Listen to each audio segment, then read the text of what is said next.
एक महिला police officer सुनसान इलाके में एक काले रंग के प्लास्टिक बैग को खोलती है और उसके बाद अंदर से जो निकलता है वो बेहद हैरान कर देने वाला था। जैसे ही उस प्लास्टिक बैग को खोला जाता है उसके अंदर से इंसानी लाश के टुकड़े निकलते हैं। टुकड़ों में निकलता है तलवा कटा हुआ पैर। ये देखकर वहाँ खड़े जितने भी अफसर थे, जो भी पुलिस वाले थे, वो हक्का बक्का रह जाते हैं। अब उन्हें समझ नहीं आ रहा था कि आखिर ये इंसानी लाश के जो टुकड़े हैं वो हैं तो हैं किसके, कोई महिला है या कोई पुरुष। इसी सिलसिले में जब दाएं बाएं नज़र दौड़ाई जाती है तो एक काले रंग का प्लास्टिक का बैग और मिलता है।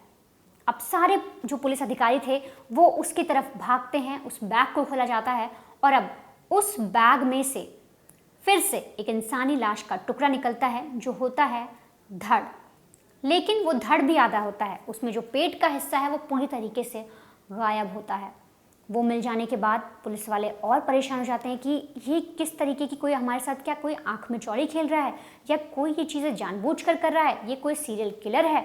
ये सब सोचने में जब पुलिस पड़ी होती है तभी एक सिपाही की नज़र खंडहर के अंदर पड़े एक और काले रंग के प्लास्टिक बैग पर पड़ जाती है। अब जब सारे पुलिस वाले उस प्लास्टिक बैग को देखते हैं तो तीसरे वाले प्लास्टिक बैग को भी खोला जाता है और उसमें से निकलता है सिर। अब पुलिस वाले जितने भी जो लाश के टुकड़े थे उन्हें एक साथ रखती है, मिलाती है और फिर पुलिस को पता चल जाता है कि जो लाश है वो एक महिला की है जो पूरी तरीके से बिगड़ चुकी है। चेहरा ठीक से पहचानना थोड़ा मुश्किल था, लेकिन फिर भी किसी तरीके से पुलिस उसकी पहचान करती है। लेकिन आखिर ये महिला थी कौन, इसकी लाश वहाँ तक पहुँची कैसे, कातिल कौन है, कहाँ की ये पूरी वारदात है, ये जानने के लिए आपको इस पूरी कहानी के अंत तक बने रहना होगा। दरअसल कोलकाता के बाटगंज में एक सीआईएसएफ का पुराना क्वार्टर है जो अब इस वक्त खंडहर हो गया है। जैसे आप जो अभी तस्वीरें देख रहे हैं ये उसी सीआईएसएफ क्वार्टर की हैं जो इस वक्त पूरी तरीके से खंडहर हो चुका है, सुनसान हो चुका है। 2 अप्रैल 2024 की दोपहर अचानक से यहाँ से धीरे धीरे बदबू आना शुरू होती है और बदबू इस कदर बढ़ जाती है कि जो आसपास लोग रह रहे थे उन्हें लग रहा था कि आखिर इतनी ज़्यादा बदबू आ कैसे रही है। कुछ लोग गली मोहल्ले के बाहर निकलते हैं तो उन्हें अंदाज़ा होता है कि जो स्मेल आ रही है वो खंडहर वाले इलाके से आ रही है, यानी जो सीआईएसएफ का पुराना क्वार्टर है उसकी तरफ से जो बदबू है वो आ रही है। कुछ लोग अंदर देखने की कोशिश भी करते हैं लेकिन उन्हें कुछ समझ नहीं आता। सब लोग निर्णय लेते हैं, गली के जितने भी लोग होते हैं वो सब निर्णय लेते हैं और उसके बाद सीधे पुलिस स्टेशन जाते हैं।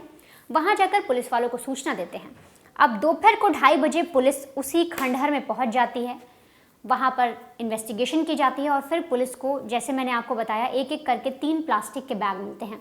खोला जाता है उन बैगों को तो उसमें से इंसानी जो लाश है उसके टुकड़े मिलते हैं। पुलिस सबको जोड़ती है, उनको इकट्ठा करती है तो पता चलता है कि वो एक महिला की लाश है। अब ऐसे में पुलिस के लिए सबसे बड़ा जो चैलेंज था वो ये था, ये पता लगाना कि किस तरीके से इस महिला को मौत के घाट उतारा गया है।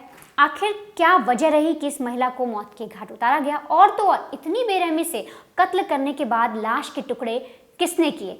कातिल को जानना सबसे बड़ा एक सवाल था और साथ ही साथ पुलिस को ये भी पता लगाना था कि जो महिला है वो आखिर है कौन। लेकिन शुरुआती इन्वेस्टिगेशन में जब पुलिस ने लाश को पोस्टमार्टम के लिए भेजा तब तक पुलिस को पता चला कि जो महिला है उसकी उम्र 35 से 30 या लगा लीजिए आप 32 साल का अंदाज़ा पुलिस ने लगाया कि वो महिला हो सकती है। साथ ही साथ पुलिस को ये पता चला कि उस महिला के माथे पर बिंदी थी, मांग में सिंदूर भरा हुआ था, जिससे पुलिस ने दावा किया कि महिला शादीशुदा है। और तो और अब पुलिस इसके पति को ढूंढना चालू करती है। अब एक तरफ जहां पुलिस केस को इन्वेस्टिगेट कर ही रही थी, क्योंकि जो शरीर का हिस्सा था वो पूरी तरीके से मिला नहीं था, उसमें से जो पैर के तलवे थे वो गायब थे, जो पेट होता है वो गायब था और भी ऐसे कई सारे हाथ के पंजे गायब थे। अब ऐसे में पुलिस को लगता है कि कहीं और कातिल ने कुछ लाश के टुकड़े फेंके होंगे, तो इन्वेस्टिगेशन की जा रही थी। जो डॉग होते हैं उनको लगा दिया गया था सर्व करने के लिए कि पता लगाएं कहाँ पर लाश के टुकड़े हो सकते हैं। वो सूंघ सूंघ के उसी खंडहर में ढूंढ रहे हैं। आगे और भी कई सारे जंगल है, वहाँ पर तलाश की जा रही है। लेकिन इधर जब पुलिस पूरी इन्वेस्टिगेशन कर रही है तो उधर एक बुजुर्ग बाप स्टेशन में जाकर एक अपनी बेटी के गायब होने की रिपोर्ट दर्ज कराता है। अब इसके बाद जब वो अपनी बेटी की तस्वीर दिखाता है तो पुलिस वालों का माथा ठनकता है। उन्हें लगता है कि इस महिला की जो तस्वीर है ये कहीं ना कहीं जिसकी हमें लाश मिली है उससे मिल रही है। अब पुलिस उस तस्वीर को ले जाके पहले अपनी एक तरीके से अपने आप को सेटिस्फाई करती है कि हाँ ये ठीक है कि नहीं, जो हम सोच रहे हैं क्या इन दोनों की शक्लें मिल रही हैं।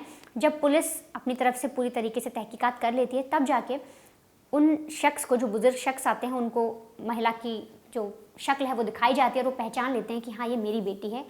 अब ये सामने हो गया था कि महिला किसकी बेटी है, उसका नाम क्या है। पुलिस को पता चलता है कि जो महिला है वो 32 साल की है, उसका नाम है दुर्गा सारलेख और उसकी शादी हो चुकी है हर्षित नाम के एक शख्स से जो शराबी है, जिसको शराब पीने की बहुत आदत है।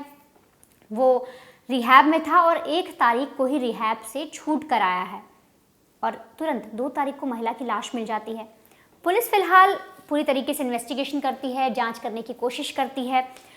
तभी पुलिस को अंदाज़ा लगता है कि जो एक शख्स है, जो महिला का रिलेटिव बताया जा रहा है, कुछ रिपोर्ट्स में अगर मैं आपको बताऊं तो दावा किया जा रहा है कि वो महिला का देवर है, कुछ रिपोर्ट्स में दावा किया जा रहा है कि वो उसका भतीजा है।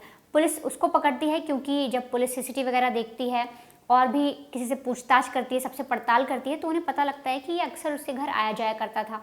अब जब उससे पूछताछ होती है तो वो कुछ बताता नहीं है, लेकिन पुलिस को अभी पूरी तरीके से शक उसी शख्स पर है जो महिला का रिश्तेदार बताया जा रहा है। साथ ही साथ दुर्गा का जो पति है, जो इस वक्त गायब है, पुलिस उसको भी ढूंढ रही है क्योंकि पुलिस को शक है कि कहीं उसने भी तो कत्ल नहीं कर दिया। तो अब जो दुर्गा है, जो जिसकी लाश मिली है, उसके पति को भी ढूंढा जा रहा है। और तो और पुलिस ने इस पूरे केस की जब इन्वेस्टिगेशन की तो पुलिस को एक बात और पता चली कि जब जो प्लास्टिक के बैग थे उनको खोला गया तो लाश के बाद उसमें से एक एक ईंट भी निकली, जिससे पुलिस ये दावा कर रही है कि कातिल ने पहले घर में महिला का कत्ल किया है। जो भी कातिल है उसने उस महिला का पहले घर के अंदर कत्ल किया, फिर उनके टुकड़े किए तलवार से, चॉपर से, या गांव में एक तरीके का हंसिया बोला जाता है वो होता है, उसके ज़रिए बहुत ही बारीकी से टुकड़े किए गए हैं और फिर उन्हें अलग अलग प्लास्टिक बैग में रखे गए और वो एक एक कर इन टुकड़ों को यहाँ तक खंडहर तक लाया और फिर आगे उसने यहाँ पर ईंट भरी और उसकी प्लानिंग थी कातिल की कि वो जाकर इस लाश को किसी तालाब या नदी में डंप कर देगा, ताकि ईंट जब उसके अंदर डल जाएगी तो लाश जो है आराम से डूब जाएगी पूरी तरीके से। इसीलिए उसने अंदर ईंट भर दी है और वो सोच रहा था कि इसे जाके तालाब में डुबोएगा, लेकिन किसी तरीके से उसका प्लान सक्सेसफुल नहीं हो पाया। उसके दिमाग में डर बैठ गया और इसीलिए उसने सारे जो टुकड़े थे, जो 3 बैग थे जो उसने पैक किए, वो लाकर जंगल में फेंक दिए खंडहर के पास। अब पुलिस को ये भी एक डाउट है कि जो बाकी लाश के टुकड़े हैं वो भी कहीं आसपास ही हो सकते हैं, या फिर जो कातिल है हो सकता है वो लाश के टुकड़े उसने कहीं छुपा दिए हैं, या जहाँ पर वो रहता है उसी ने ये लाश के टुकड़े कहीं गायब कर दिए हैं। और पुलिस अब ये भी पुलिस के पास एक पॉइंट है कि क्या जो हस्बैंड है महिला का, जो इस वक्त गायब है, क्या वही तो कातिल नहीं है जिसने लाश के टुकड़ों को छुपा दिया। जितने वो 3 बैग में पैक कर पाया उसने लाके खंडहर में डाले, बाकी को उसने कहीं और छुपा दिया क्योंकि वो अभी तक मिल नहीं रहा। और जिस रिलेटिव को अरेस्ट किया है, जिस पर पुलिस को शक हुआ है, वो भी कुछ खास बता नहीं रहा है। तो ऐसे में पुलिस के लिए अब सबसे बड़ा चैलेंज बन गया है कि दुर्गा की हत्या क्यों की गई, क्योंकि जब इसका पोस्टमार्टम के लिए जब पुलिस ने भेजा है तो अब तक फिलहाल पुलिस को ये पता लगा है कि महिला के पेट में शराब पाई गई है। जब उसकी मौत हुई उससे पहले उसने शराब पी है, ये चीज़ें सामने आई हैं। तो ऐसे में क्या वो अपने पति से मिली, आपस में पति और पत्नी का झगड़ा हुआ इसलिए कत्ल हो गया, या कोई लव ट्रायंगल है, जो शख्स इनके घर आ रहा था उसका कोई मैटर है। तो ये सारी चीज़ें हैं जो पुलिस के लिए जांच का विषय है और पुलिस लगातार इस पूरे केस को इन्वेस्टिगेट कर रही है। जैसे ही इस केस में कोई अपडेट आएगी, कोलकाता पुलिस कोई पीसी करेगी और बताएगी किस तरीके से इस महिला का कत्ल किया गया और जिस तरह से प्लास्टिक के बैग में अलग अलग लाशें मिली, जो टुकड़े मिले लाश के, क्या बाकी टुकड़े भी मिल पाते हैं, पूरी लाश क्या बरामद कर पाएगी कोलकाता पुलिस, ये भी आपको जल्द ही पता चल जाएगा।